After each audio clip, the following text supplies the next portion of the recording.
The following is a Comfortably Zoned Radio Network production.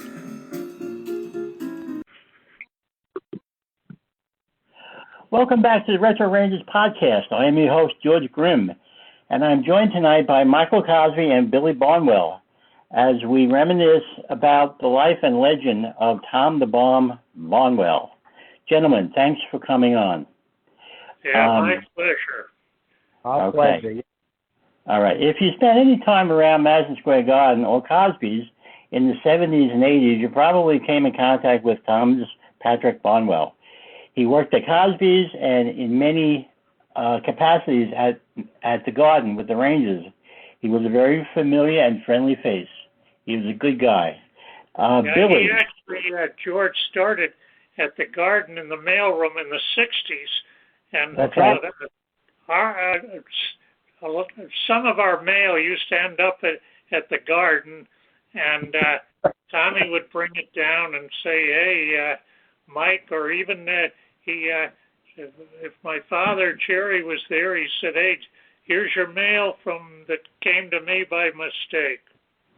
Yes. I remember also going back years ago when in the 60s, like I say, when he first started working for you guys. I remember meeting your father, I think. I can't be right. I should have done some research here, but your father was a goaltender or something back then I thought it was the Long Island Rovers or something. Well, he played for the New York Rovers. There you go. He was also my father was the practice goalie when the Rangers won the Stanley Cup in 1940. Wow. I never knew that. I didn't know.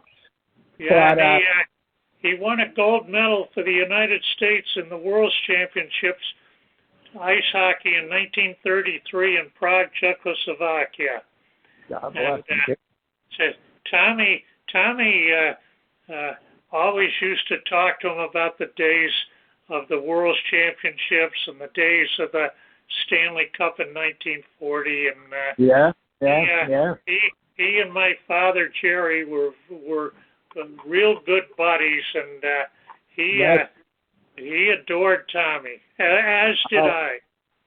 No, I know Tommy always spoke fondly of you, Mike. He'd always say, "I'll talk to Mike," or something. I would come in once in a while, and I've met you a few times. You wouldn't know because there were so many of us, but I would come in because I always wanted hockey equipment, and I would figure Tommy would give me some sort of break. And believe me, I would come in, and how many times have you seen sticks with Jerry Cosby written on the side of it? You know what I'm saying? Not Northland, not Coho, not Titan, but Jerry Cosby. And I used to buy sticks all the time and equipment from you guys. We had Northland and CCM were big, but I had Victoriaville. Big sticks with just Jerry Cosby on the side. Yeah, we had a stick called the Jerry Cosby Scoop, and Tommy was I very remember that very well. Yep. Well, I remember that Jerry Cosby Scoop. Yep. Tommy Barnwell was very good at promoting, the Cosby name. So he always said, "Oh, here, buy a Jerry Cosby Scoop." Well, I swear to you when I say this, it's just till about a few years ago, I had a Jerry Cosby T-shirt. A Jerry Cosby T-shirt. The blue was I think I better get you and Billy a couple new shirts. Well, down here in Florida, I don't use mine. I still have mine. That old school gray. Billy, you're in Florida? Yeah, I'm down in Naples. We permanently moved about a year ago. We were snowbirding for the last 7-8 years. Well, when you talk to George, have him get your address and everything, and I'll. What size are you? Oh, I'm an XL at the most now.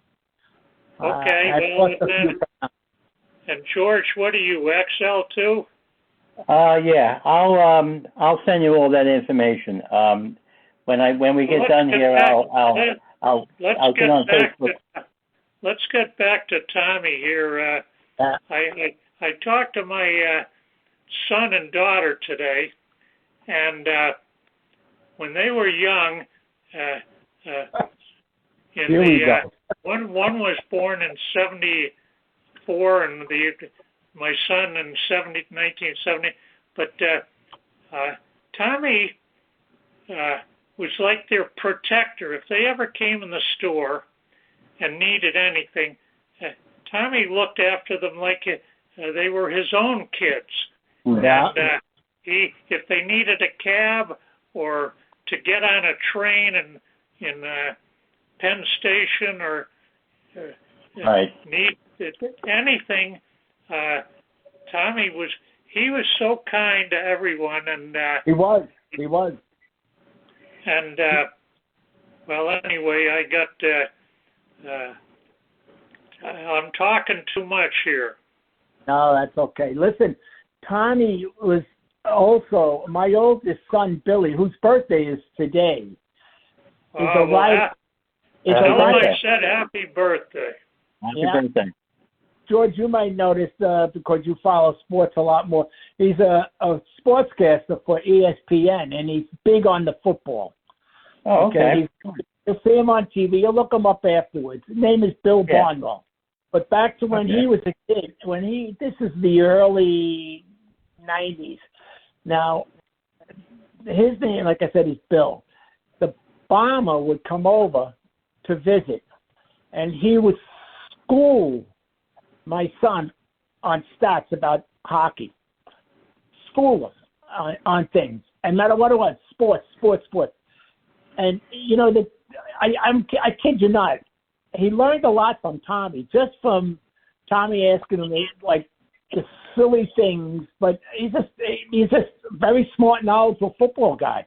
And the bomber would always come over and school him on that. He wouldn't come over and say, Billy, I want to talk English with you. I want to talk science with you. You know what I mean? He would come over and ask sports.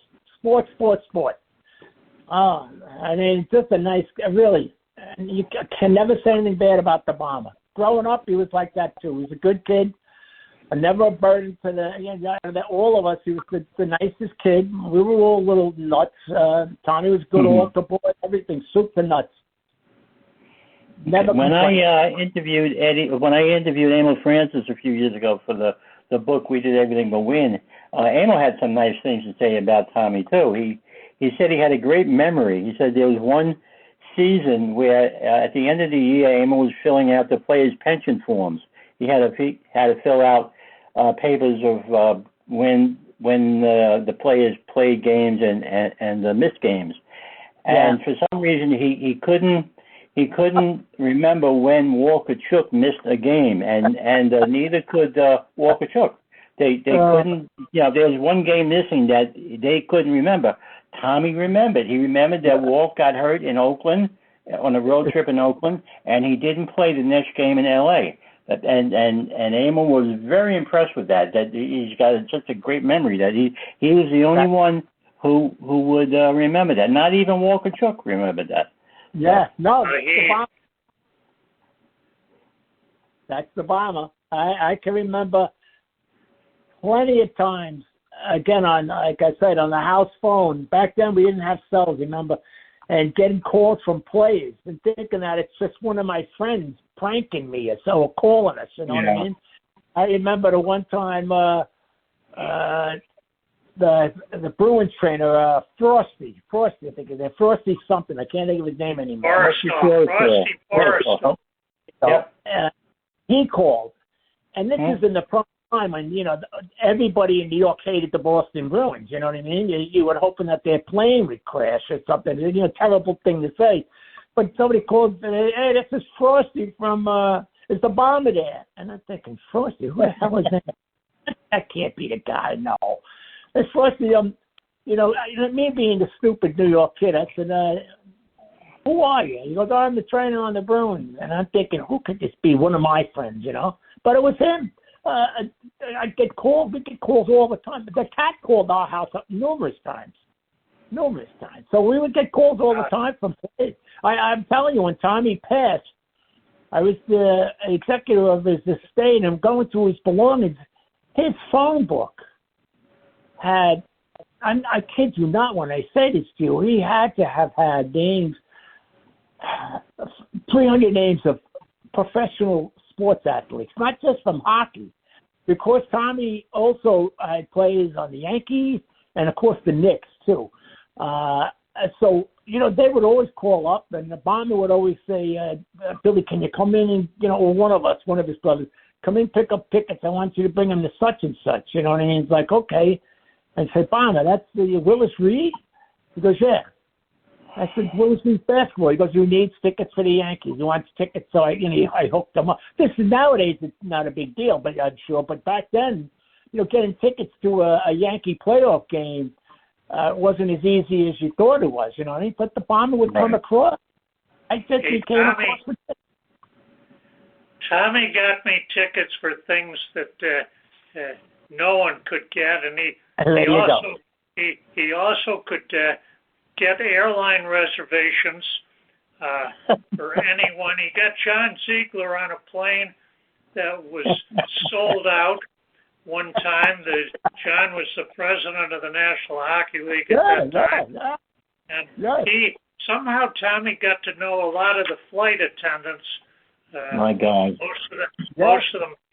And he just had a way, and he became good friends with the players, the referees, and he had a good friend of his who probably called your house, Billy, was John Ferguson. Fergie, yes. He loved Ferguson. And then, when the Canadians would come to the Garden for a game, Fergie, after the warm-ups, before the game started, Ferguson would see Tommy, he'd skate over. He said, come on, Tom, rub my stick. Now, rub my stick for good luck for me. Every time the Canadians were there, Fergie asked Tommy to rub his stick. Well, let me tell you, Tommy used to take me when I was maybe about 12 years old. He'd take me to a game in the Garden, in the brand new Garden when it first opened. Right. And for one game we went to, the Rangers were playing the Canadians. This is when they had all the old timers on it still, and Claude Real was the coach. Right. Yeah. I don't know if any of you guys remember, but in the old Garden, the visiting team, if you came off the ice, center ice, everybody came off center ice back then. But if you came off center ice, the visiting team went to the left, and the Rangers went to the right. And the rest room was directly across from the visiting team. So Tommy introduced me. One of my favorite players was Dick Duff. And Tommy said, come on, we'll go outside. I'll introduce you to them when they're coming out, right now. And so after the game, Art Scove did the game. I always never forget this because I was like 12 years old. I learned a lot of French words that day. And let me tell you, I stayed outside the Canadian visiting room and the rest room. And Claude Real was standing outside, and he wasn't a big guy or anything, but he was talking French. That's where I learned my French, and I learned the 4-letter words in French that day. But let me tell you, he's standing outside. I don't know what he's doing, but out comes Scove and one of the other refs. They're in regular clothes now. And he starts berating me. You missed this call, blah, blah, blah, going back and forth. And I was like, oh, boy. And Tommy said, Billy, come stand over here about 3 feet away. And let me tell you, they went back and forth, back and forth, back and forth. And I always remember listening to this, and then somebody coming out, one of the pranksters on the Canadians, probably like a Ferguson back then, saying, he said something about your mother, too. You know that, right, Claude? You know what I mean? And the guy was ballistic. He was ballistic. And I was like, oh, my God. And here I am, 12, 13 years old. But it was just funny because I really did. I learned, Tommy, what does it mean and I won't say it on your podcast, but what does it mean when he says that? He goes, you shouldn't say that. Never say it when you get home. Mom will have a fit. Okay. But it was just the memories, the games, the play. It's just, you just couldn't believe. When Tommy died at the services, became Rod Gilbert. And I've met Rod, and a few of my brothers. One of my brothers was a cop in his precinct too, so he was very good friends with. I mean, he used to call my youngest brother the Little Bomber, and Rod Gilbert never, in all the years living in New York City, never lost that French accent. Yeah, he always had a French accent. So he came to the services, and the guys, it was pretty crowded, and a lot of people knew Rod Gilbert because he's a hockey guy. And he starts talking in French, and people are saying, looking over at each other, that guy's drunk. You know what I mean? He can't even, he's talking in another language. It wasn't funny, but Tommy would have got a huge kick out of it. You know what I mean? But like I said, rest in peace to Rod Gilbert too. But what a nice guy. We met so many people because of Tommy. And Mike, let me tell you, I was telling George before, Tommy, when he went over to the Islanders, we met a lot of the Islanders too. And Tommy, at the local church where we lived in Woodside, they used to have this sport night events. You know how they do that. And he got Brian Trotz, as they say, to come to the event. And usually they pay them, something for whatever the event is. And the guy Trotty, no, he didn't get paid or anything. He did it as a favor to Tommy. Wow. And they had just lost the playoff game, and I believe to Pittsburgh, and they were out of the playoffs now. I can't remember the series, but Trottier had broken his jaw and was now wired, so he really couldn't talk much. You know what I'm saying? It was limited to talking and everything. But I'm a hockey fan, and my mother was a nurse, and my mother asked Tommy, "What can we get him to eat? What can we get him to eat? Because he's not going to be able to eat much." And my mother, being the nurse, figured out we'd get him lasagna. But Tommy was like, he had to train me, two of our other brothers, not me as much because I was a hockey fan, but my twin brother Bobby was a diehard season ticket holder Ranger fan. And Tommy, they want to hear threats. Tommy, it's the only time you ever hear Tommy threatening somebody seriously. He used to say, "Bobby, if you no matter what you do, if you even say hello to him, I'm gonna kill you after he leaves." You know how big brothers are, And so I'm sitting there. My mother's like, "Bobby, don't say nothing." And my younger brother was a little too young to get involved. But Charlie came over as nice as could be. But these are the things that Tommy could do. I met Willis Reed. Things. People did this for him because he was always doing something for a player, and he never asked for really anything in return. I was telling George, I remember going to the airport picking up Tommy because he was on a red eye with the Rangers coming home from somewhere, and like somebody like Eddie Johnson wouldn't tell his wife with 2 kids, 3 kids at home or whatever to come get him at 1:30 in the morning. So whatever arrangements he made, he couldn't do it. So Tommy said, "Come get me." And when we got out there, he said, "Hey, Billy, you mind giving Eddie a ride home?" And I'm looking at Eddie Johnson was the nicest. I don't know if you ever met him, but nicest man you could meet too. But giving him a ride out to not far, but he lived out on the island.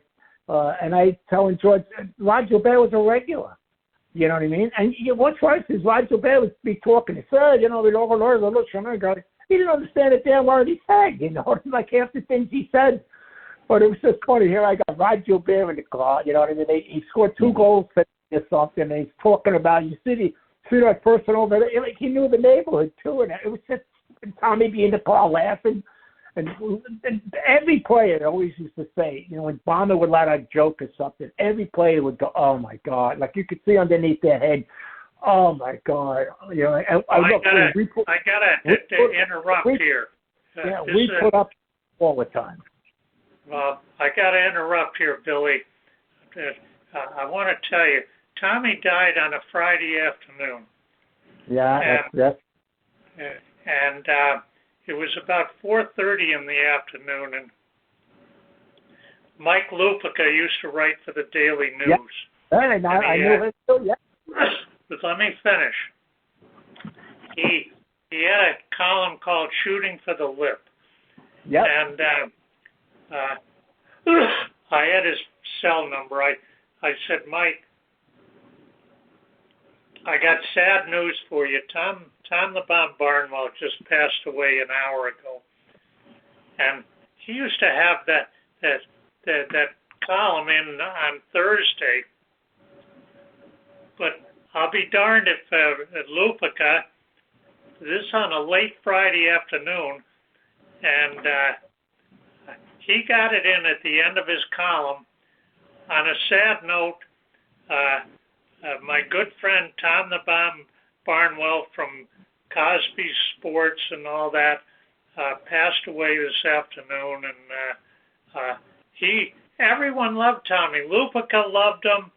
Yeah. I got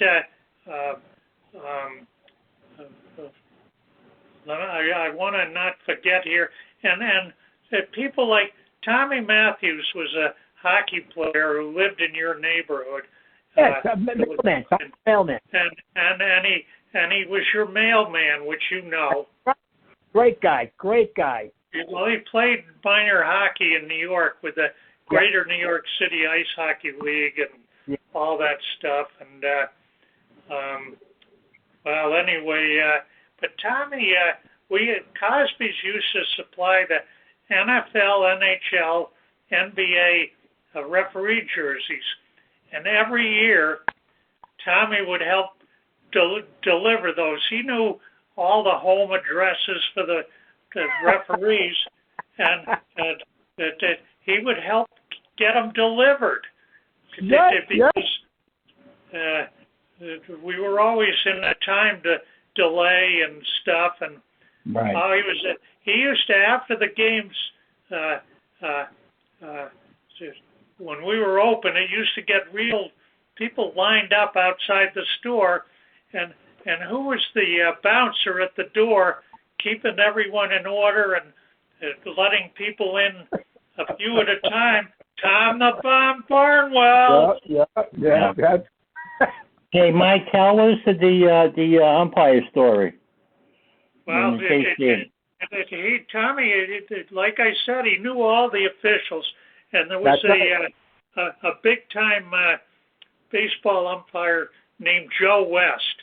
And, Joe West. Yeah. And he was good friends with Tommy, and in 1988, I got invited to go to a game at Shea Stadium by,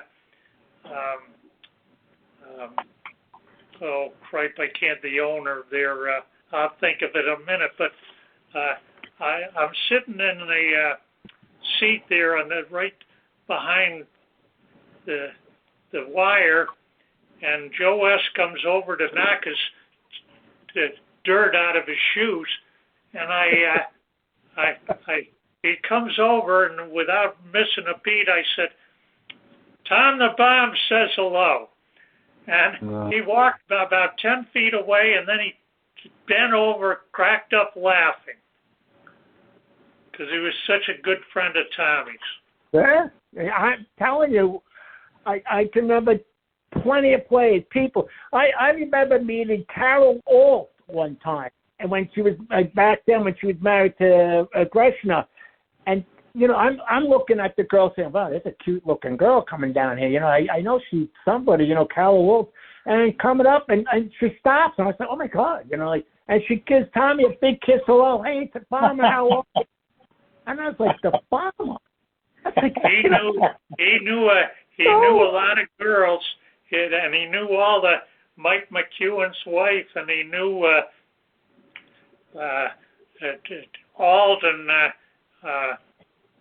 He used to, I don't know, do fit it. And if they ever came in the store, Tommy would be right up there helping them out get whatever they were looking for. And, but I just, like I said, there's plenty of people, and instead of you're seeing Carol walk down the walk, and you go, "Oh my God, look who it is!" He's like, "Oh yeah, that's just Carol." Hello. Oh, that's just Carol. Yeah. Me next, you know what I mean? And he's like the Bomb, get away from me, Carol. I'm busy here and stuff. It was just, I don't know where it is, but I know I have this book somewhere. But I'm telling you, I've met everybody in every sport because of him. Like I said, you were talking about rest. Terry Frazier, another guy. You know, he just retired about 5-6 years. Very good friends with the bomber. He came to the service. He came to the service. I remember. Because I came to the service. I missed the wake, but I came, and Kerry was at that service. They're still trying to get Kerry into the Hall of Fame, but he'll get him. Yeah. But when Tommy, I gave him a few things in the store to take care of ordering, and one of them was like bumper stickers and pennants and souvenirs with all the teams. And we used to call them in the store. Jimmy Rudin, who worked in the store, we used to call it bombware. Well, let me tell you something else. When he was working, there was a lot of stuff in our house that had Jerry's name written all over it and things like that. And it'd be in a bag. And I remember your bags were blue and white. And then, you always get nosy. Bon, what do you have in there? Just leave it there. I got to bring it back to work with me in the morning, whatever. But yeah, I kid, what he also had a lot of, and I kid you not, they'd be worth millions of dollars now, but hockey pucks. He'd come home with 2 hockey pucks, you know what I mean? And they'd have one from the California Golden Seals. And, now you think about it, back then I literally had 50 hockey pucks in the house. And I used to use them when I played ice or something. And, guys would look and say, California Golden Seals or St. Louis Blues, you know what I mean? Where'd you get this from? And everybody knew my brother, so everybody knew after a while. And when, like I said, when I needed equipment or something, Bomber or one of the guys on my team or somebody would say, I need equipment. They knew to go see the Bomber down at the store. I'm not trying to blow smoke here, but they knew the Bomber would take care of them, like saying, you don't want this.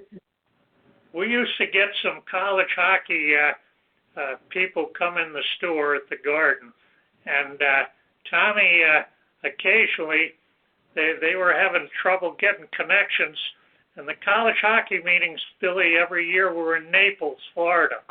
Oh, I remember that.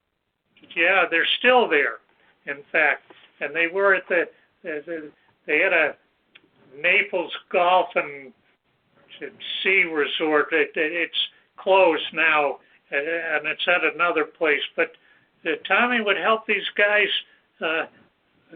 make airline reservations, and I'll never forget getting stuff. He knew some gal that worked for the Red Sox. And Tommy got me World Series tickets through this gal in 1967 when the Red Sox played the Cardinals. Yeah. Game 6 at Fenway Park. And they're not easy to get. Yep. He was just amazing, and I told you that he got John Ziegler on an airplane that was sold out. But I'll tell you another great story was Tommy knew every train of every track on the Long Island Railroad. Yep. And he'd say, I said, I got to take a train to Westbury. And Tommy would say, track 17, 402. And one day there was a horrific snowstorm. And the trains were not running, but the referees for the Islander game that night were still in New York City.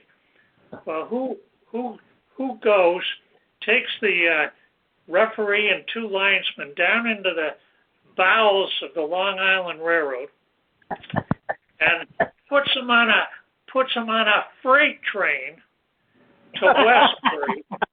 Puts them on a freight train to Westbury. And they got out, and they were the game was delayed because of the snow, but they had the game, and the referees got there because of Tommy. In fact, Tommy went out on the train with them. Oh God! It's almost like you're making this up, but you know that it's true. You know what I mean? I would never make this stuff up, Billy. And you know, Howard Cosell had a line that there's never been one like me before, and there'll never be another like me ever again. Well, he copied that after Tom the Bomb Barnwell. Yeah, you're right. Tom the Bomb was the original. In fact, Tommy knew Cosell because Ali used to come in the store and get stuff, and Tommy and well, we all talked, and he just well, he knew everyone, and he did. I'm telling you, someday, and I wouldn't do it, but I'm telling you, when I look through his phone book, just like almost like you think he made up the numbers. You know what I'm saying? I mean, the book was a messy book from all the numbers, the names and numbers. Everybody, from refs to the officials in the league. I mean, but John Ziegler, Clarence Campbell, I would swear was in there. But they were. He knew a lot of people. Tommy did stuff for Clarence Campbell. He did stuff for Bill Jennings, who was the president of the Rangers till he died in 1981, and he.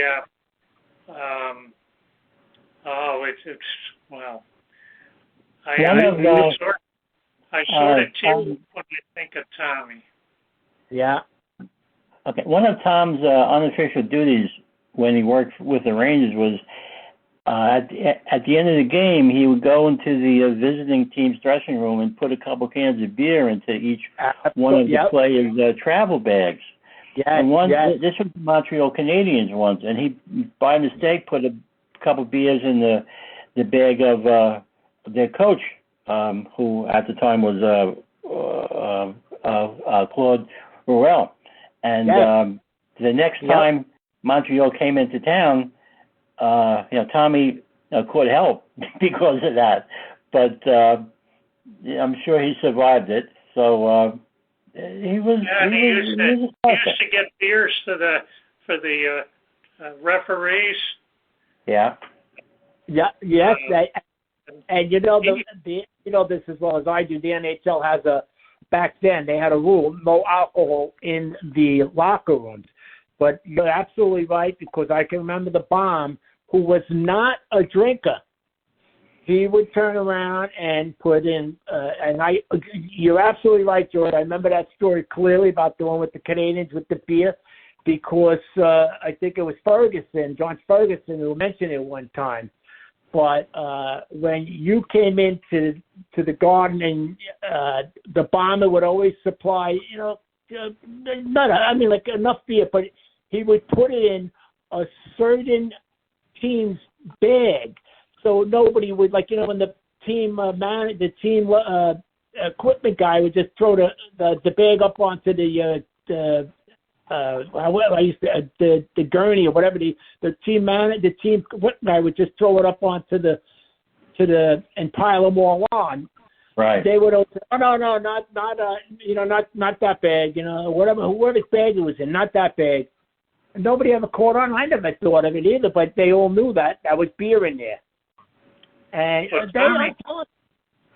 Tommy had great connections with the National Football League too, and he'd go over to their office all the time, and he used to get a private memo that the league put out in the summer of who was wearing what color at home and away all season, and that it was strictly confidential.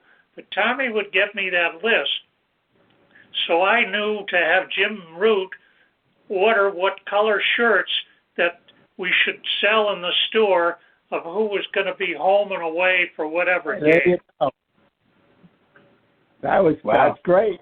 Yeah. Handy information to have. It certainly is.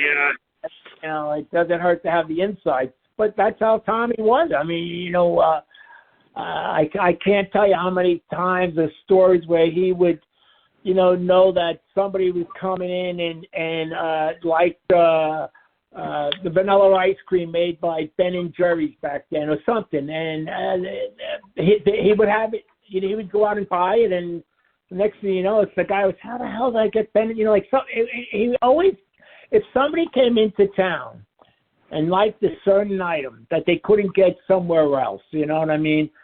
Tommy found a way to have that for them when they were in town. When Tommy was with the Islanders, they made a trade to get a player named Ken Baumgartner, and he came in the locker room, and he said, "Oh, I'm Ken the Baumgartner," and one of the other players says, "Hey, hold on. There's no way. There's only one bomb around here, and that's Tom the Bomb Barnwell." Yeah. And so Baumgartner said, "Oh, okay," and they had a time where Tommy went on a road trip to California with them, the Islanders, and they're at the airport, and this really screwed up the airport because someone saw Tommy and it says, "Hey, Bomb." Oh, God. Wow. You know what that did. So they had to delay everything at the airport for about an hour or two to find out what the heck was going on. Oh, my God, that's funny. It's not funny, but that's funny. Well, it only happened to Tommy. I mean, and he used to, he loved his family, and he did. He never forgot a birthday, and if Tommy was alive today, Billy, I guarantee that Billy Jr. would have a gift. Yeah. How old would Tommy be now? I think he died in 2007. Tommy was 1949. He'd be 51, 61, 74 years old. Oh, wow. The difference age between Tom and Mike was what was Tommy's birthday? Tommy's birthday was April 19th, 1949. Wow. April 19th? 19th. He was the only 49. And what year did he die? 2009, I believe, yeah. He was, Tommy was the cutest, I maybe someday I'll show you a picture. He was the cutest little kid when he was a little kid. He was the cutest little kid. He really was. It was just, he was like I said, he had nothing. He was very religious. He was very, he had outside of having a lot of professional sports players, athletes, coaches as friends, he had a huge following of priests. I don't know if you remember, but Tommy was very good friends with, I'm not going to say Spellman, but who came after him. He was friends with a lot of them. But when Tommy died, the church we had our services at, that Tommy, we grew up at and everything, it's not a huge church. But, when you have a service and, you get a priest comes visiting from another parish or something. I don't know if you guys remember anything, but Tommy had, I think it was 19 priests on the altar. Wow. And it was small. Yeah, I remember.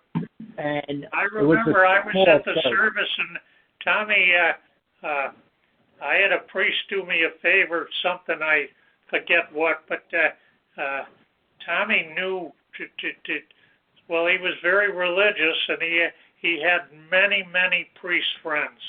Yes, and when Tommy did die, normally the priests do not leave the altar. They bless the casket, and then the casket goes down the aisle, and that's the end of it. But the priests all went around the casket and went to the end and blessed it on the outside, which is very rare. But each priest did it. I mean, like Tommy, like I said, He had a lot of friends, and I don't mean like just new priests. I'm talking about guys that were veteran, old priests, bishops, archbishops. I'm trying to think of the name, and I don't want to say because I don't remember it. But he had a couple of bishops on there too. But I heard that, Billy. I heard that the Pope wanted to come, but he couldn't make it.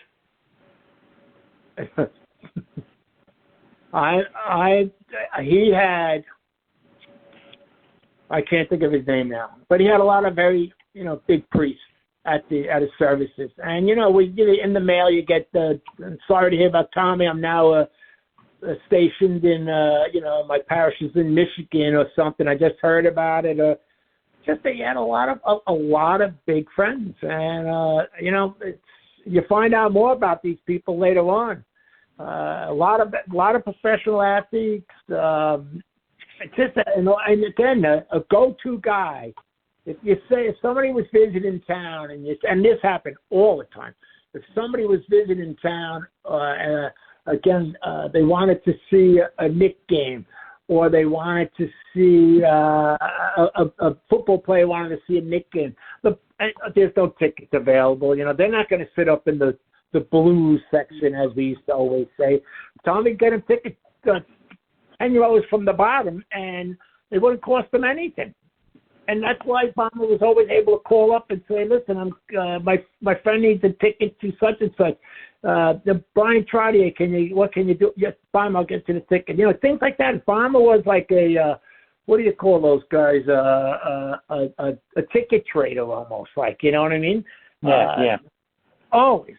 I mean, like I said, the priest, you'd always be getting tickets for a priest. I always remember bringing them up to the parish, the rectory or something, and like, Bomber, how'd you get these tickets? Doesn't matter. I mean, big games. I'm not talking about like a regular game. I'm talking about big games where you couldn't get in unless you were on the team. You know what I mean? Like, that's how hard tickets were. But Bomber was always able to do that. Didn't matter. Okay, guys. I'm sorry, but we're running out of time. I really thank you both for coming on. This was wonderful. I've been trying to get this show together for a long time, and it's really great to know that Tommy was so well loved and well respected by everybody. And he was. It was a pleasure for me. A pleasure for me, Mike Cosby, to be on. And all I can say is, God bless Tom the Bomb. Yeah, it's good talking to you again. I was blessed to know Tommy. Yeah. I think we did a good job of paying tribute to him. And if he's listening, I hope he likes it. Thanks for coming on. He was listening. Tom wouldn't miss it. No, I guess not. So Tommy already dropped 2 or 3 one-liners on us, which would make us roll our eyes. Hence the name of the bomb. Okay. Yeah. Thank you very much for coming on, guys. I really appreciate it. This is a great show. Thank you very much. Take care. Take care. God bless. God bless you too. God bless you too. Bye-bye. The proceeding has been a Comfortably Zoned network production. You are advised to keep your dreams wet, your humor dry, your children and grandchildren out of military recruiting offices and off the laps of clerics who wear dresses. Thank you for listening, everyone. Happy trails.